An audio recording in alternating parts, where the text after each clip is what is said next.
Good morning, class. This is Dr. Weiss, and I'm going to cover some of the important highlights of Chapter 1, which you should have already read. And I'm also going to talk a little bit about the class, since this is the first time that you had a chance to hear my voice and understand a little bit about my goals and the outcomes for this class. So first of all, let me welcome you to the course. I think you're all very brave and intellectually curious enough to take this in 3 weeks during the winter. It's a very good class. When we teach it in a regular semester, it's a lot of fun because it's a very interactive class with a lot of argument. Obviously we can't have that in-person interaction, but I've designed the class to be kind of fun and interesting. You'll be able to accomplish it quickly. The workload is not terrible because we're going over winter break and there's a lot of holidays interceding in this. So I'm hoping that you'll find this to be an enjoyable learning experience. I think by reading the book, doing the exams, doing the affirmative and negative brief assignments, writing the evaluation of argument, and learning all the content that's associated with this course, you'll get a pretty good equivalency between the 15-week in-class. What you won't have is the experience of a 3 to 4 week process in class spread out preparing to debate. But I will teach you about debate and all the debate theory, and I will give you a chance in written form to go through the process of what debaters do in preparing for debate. And I don't really do that very much in the in-class version, so you'll be getting something they don't, and they get something that you don't, but you'll still have a very complete and comprehensive understanding of argumentation and debate. So before I get into the Chapter 1 material, let me just say the following, and that is that I wrote this textbook because most of the books that exist in the field of communication that cover this subject matter are very focused on one thing or the other. They will focus on arguments themselves, in which case those textbooks or those courses tend to be very much like courses in logic and reasoning, where you simply lay out or map or study or analyze argument forms and argument structure and ask questions like, is an argument valid, or is an argument sound, or are the inference processes in an argument reasonable? And those are very good skills, and I think everybody should try to develop those skills.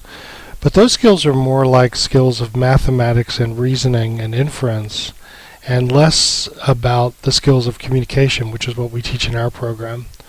So I've never liked the idea of using that sort of textbook or teaching the course that sort of way, although I will say that when I first started teaching this class many years ago, there was such a strong emphasis on that approach that I naturally fell into that category of somebody who taught argument form, argument structure, and argument validity and inference.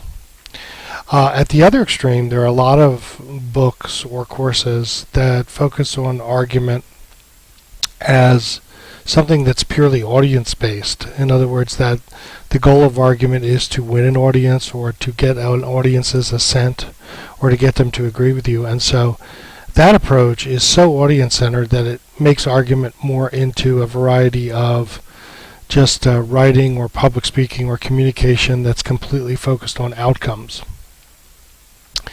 So my approach, and by the way I wrote the book with my brother, who's also a communication professor, my approach is to say that actually the best way to study argument is somewhere in between those two extremes. That one, the form an argument takes is very important, and two, the audience for your argument is also very important, but what you do in between those two extremes to create arguments, or what we call making arguments, is actually the real important stuff. In other words, argument is inference-based. You do study reasoning and logic and the rules of thought. And it's also audience-based in that there is somebody that you're trying to get to listen to or accept your argument. But actually, the real process of learning and studying argumentation is doing what's in between those two extremes to get to the point where both are incorporated. So that's my approach. And having said that as a backdrop, let's get right into what Chapter 1 covers. Chapter 1 covers some basic principles of argumentation. So, principle number 1. I've already alluded to this. Argument is primarily a rational activity. Now, when you think of rational as a term, a lot of things might come to mind. A lot of synonyms might pop into your head. For example, rational is sometimes considered a synonym for reasonable or logical. There are a lot of ways of conceptualizing rationality. For the purposes of studying argumentation, rationality is best considered this way. Rationality is that which all human beings possess as a capability to understand the inference processes that other human beings use in order to get to conclusions. In other words, you and I can evaluate each other's thinking, the patterns of reasoning we used, the method by which we reach a conclusion, and as a result we can have an argument. In other words, I can question your reasoning processes, you can question mine. But I can't do something that's irrational. In other words, I can't do something that's secret or hidden to me. For example, I can't go into a courtroom and offer as evidence that an invisible fairy whispered something in my ear, and that's how I know that it's true. Because such a claim is not subject to any kind of rational scrutiny. I can't examine that evidence. I can't evaluate it. I can't see where it came from. I can't see how I reached that conclusion. That's why, for example, in a modern secular society like we live in, argument has limits around the types of things that we'll accept as evidence or as claims or as reasoning processes. You can't say, I just know something and therefore it's true. You have to provide evidence. You can't say that you observed or experienced something that nobody else has access to or experience to. Those things might all be true. You might have talked to an invisible fairy. You might have been abducted by aliens. Things that you claim to be the case might in fact be the case, but unless there's a public, accessible way for every human being on Earth to evaluate the claims you're making, you cannot consider those sorts of claims as in the province of argument, as if it's conceived as a rational activity.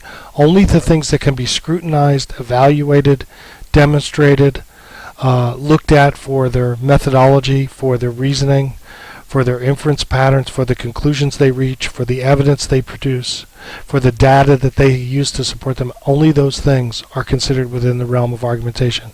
So when I say argument is rational, I'm not saying that we're all Mr. Spock, or that we're logical machines, or that we're computers, or that we all reason the same way, or that our brains are just mathematical computational devices.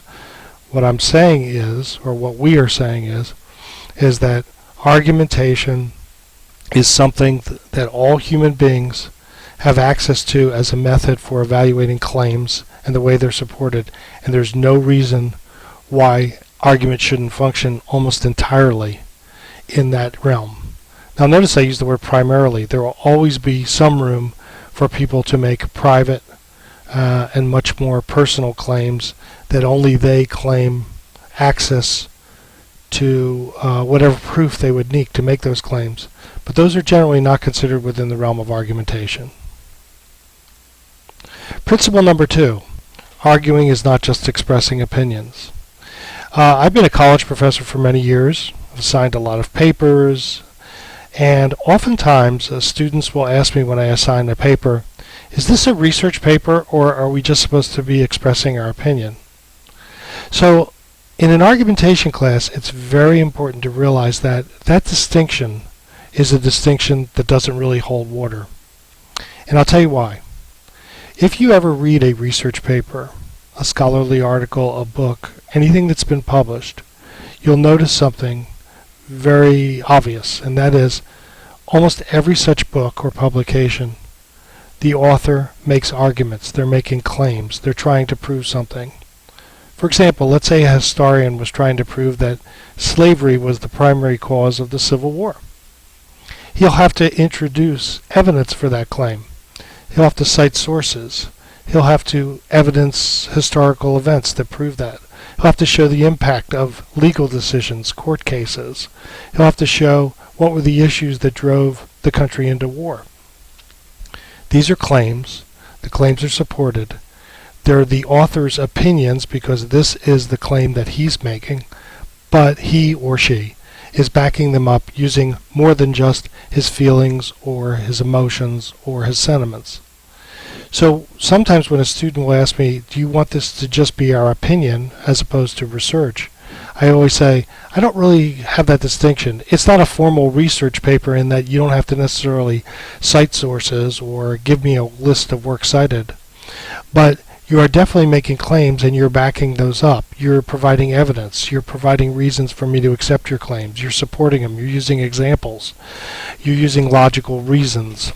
So for the purpose of argumentation, let's once and for all kill that distinction between arguments that are just opinions and arguments that are supported by something other than just opinion. If you're just expressing your opinion, you're not really making an argument. You're just expressing your opinion. For example, if I say, I like potato salad, and you said why, and I just said, well, because I like potato salad. Well, yes, I've expressed my opinion, and the reason I've given you is my opinion.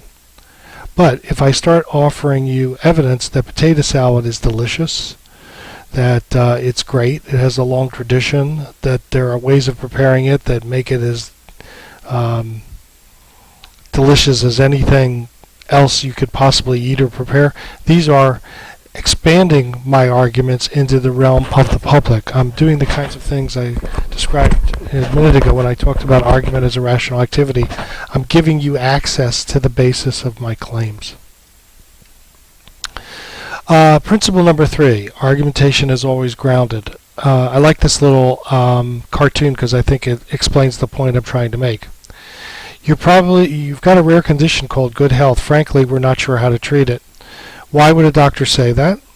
Well, because everything that people argue about and talk about has grounding, meaning that it's rooted in something. It has a context. It's connected to something. Its data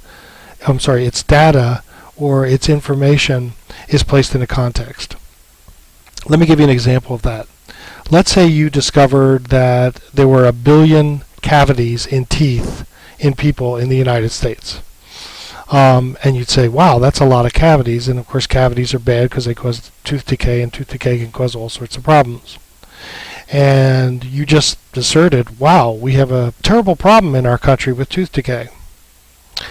What if you found out that just 10 years ago that there were 10 billion cavities in people's heads in the United States, in their mouths, in their teeth? Well, then you could still say that 1 billion is a lot of cavities, but you could definitely say that in the course of 10 years, dentistry has made a tremendous inroad in curing dental disease or treating dental disease. That the 1 billion may be something that's perfectly within the purview of dentistry to treat, and so as a result, as soon as that's offered, you could raise the question, what does that mean? Is that significant data? When I used to teach a lot of fallacies of argumentation, and I'm still going to mention some in this class, one of the ones that I taught was the fallacy of insignificant data, and I would always say that there are lots of claims that are made which use big numbers or large contexts and which miss the point that that those data don't mean anything unless you ground the argument and put it in a context and show its import. So that's what we mean. Another, by the way, sense of grounding argumentation is the idea that argument has argumentative ground, meaning that it takes place somewhere. It's like a battlefield, and there's the affirmative ground and the negative ground, and we'll learn more about that when we learn about debate. Okay, this is the end of part 1 of this lecture. I'm going to continue in part 2. I don't like the lectures to get too long because they take forever to upload to YouTube. So I'll be back in a minute with principle number 4.